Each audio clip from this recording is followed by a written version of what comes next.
ইফতেখার উদ্দিন। আমি একজন ষষ্ঠ শ্রেণীর শিক্ষার্থী।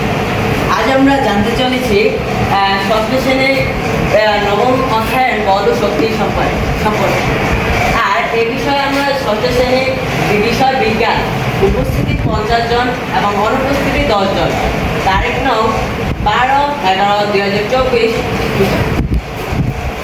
আজ আমরা বিজ্ঞান ও বল সম্পর্কে আমরা জানতে চলেছি, যেটা আজকের বিষয় টপিক।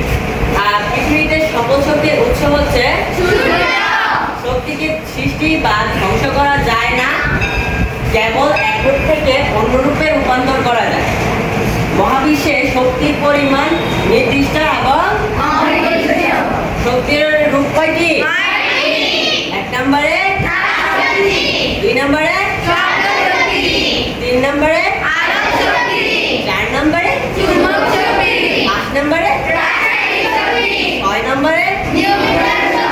7 নম্বরে, 8 নম্বরে এবং 9 নম্বরে। ধন্যবাদ।